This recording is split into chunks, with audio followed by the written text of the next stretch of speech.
pertama, keterangan terkait kemuliaan 10 hari termasuk malam pertama di bulan Dzulhijjah itu isyarat awalnya didapati di pembuka surah Al-Fajr, surah yang ke-89, di ayat yang kedua tepatnya, wal fajr wa layalin ashr. Kemudian ada yang melengkapi dengan ayat ketiganya, wasyaf'i wal watar. Baik, alhamdulillah.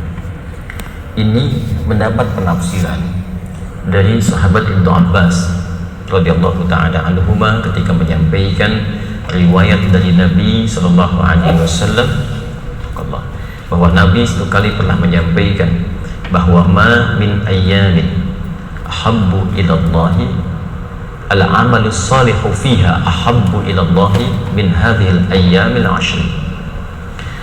Tidak ditemukan di antara sekian peredaran waktu dalam setahun, saat hari-hari itu seluruh amal soleh yang dikerjakan di dalamnya begitu dicintai oleh Allah Subhanahu wa ta'ala dibandingkan dengan 10 hari di awal Dzulhijjah. Lalu sahabat mengonfirmasi, walal jihadu fi sabilillah, apakah jihad fi sabilillah ya Rasulullah? Tidak mampu juga menandinginya. Walal jihadu fi sabilillah, bahkan jihad fi sabilillah pun tidak mampu menyamainya. Illa rajulun kharaja bi nafsihi wa malihi wa lam yarji' bidzalika min syai'.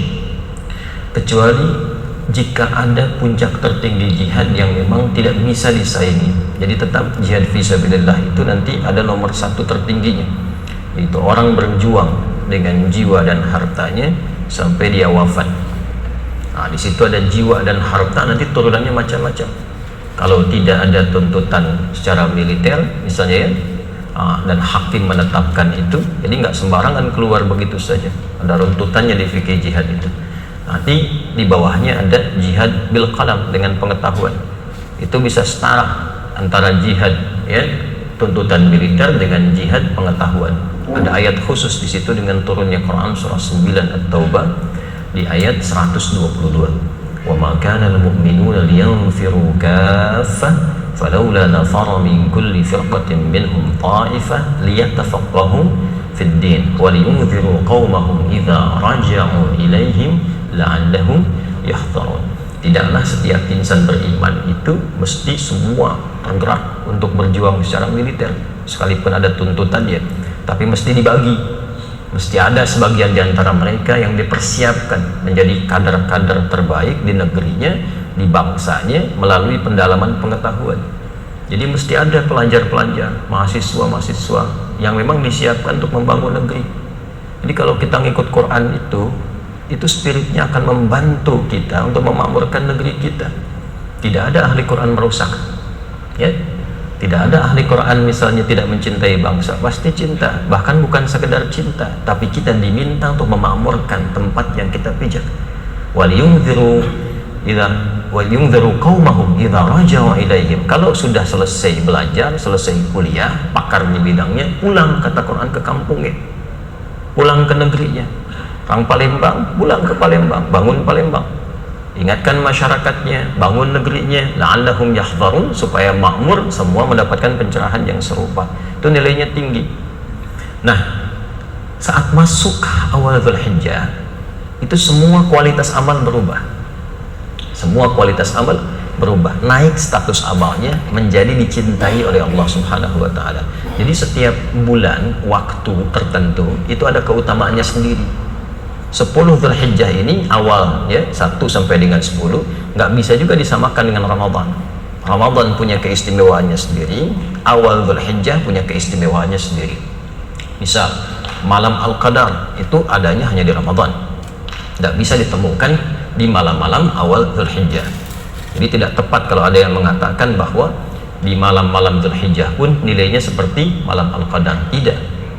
Ya, berbeda, ada keutamaan sendiri. Karena itu malam Al-Qadar setahun cuma sekali saja, tepatnya masuk di malam-malam atau satu malam di antara sekian malam Ramadan. Dalilnya Quran surah 97, inna anzalnahu fi lailatul qadar. Wa ma adraka ma lailatul qadar. Lailatul qadri khairum min alfi syahr. Kapan itu terjadi? Tafsirnya nanti di Al-Baqarah, di antaranya di ayat 185.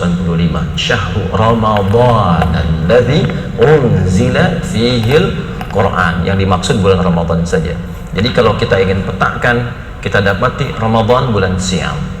Siamnya wajib sifatnya, nggak ditemukan lagi yang lain. Ramadan bulan Quran. Quran menjadi lebih mulia ketika ada di Ramadan. Makanya ketika orang datang masuk Ramadan, semakin tergerak menghafal Quran, membaca Quran, khataman Quran. Ramadan itu bulan infak. Karena itu saat Ramadan meningkat keinginan seseorang untuk infak. Kemudian lebih itu lagi, Ramadan bulan meningkatkan sholat. Malamnya orang banyak isi dengan tarawih dan sebagainya. Itu Ramadan. Nah, 10 awal Dzulhijjah itu walayalin ashr. Ya?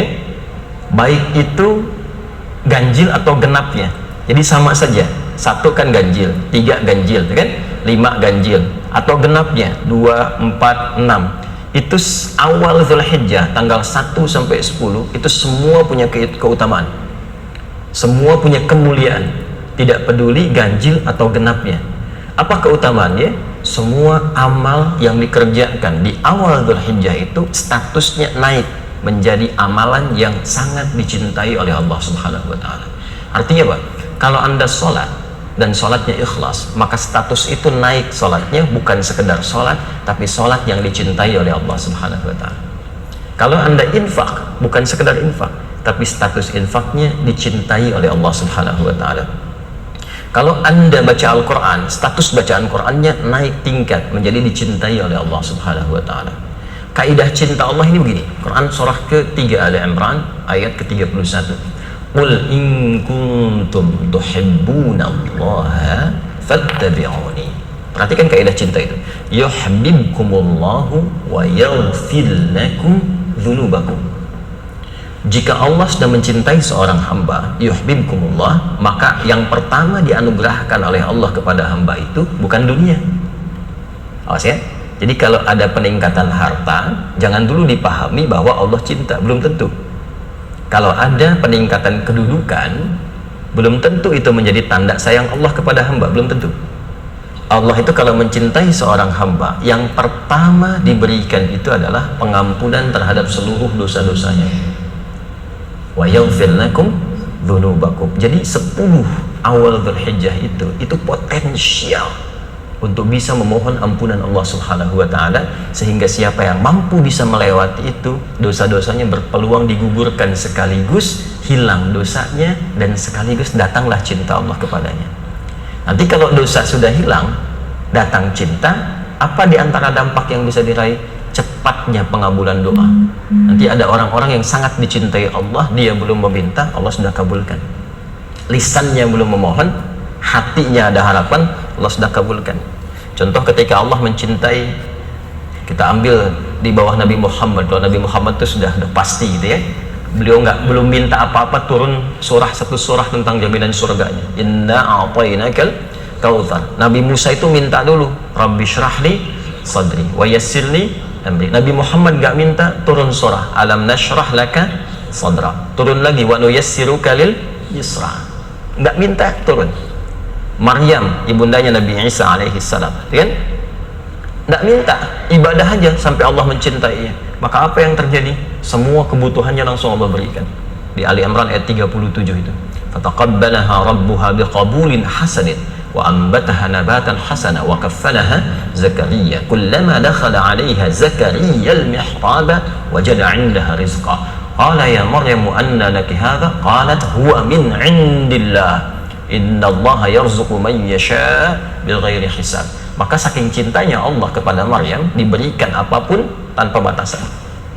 Nah, itu jadi nanti saat masuk kita ke awal-awal bulan Dzulhijjah, sunnah yang pertama tingkatkan amalan. Tingkatkan dari sebelumnya.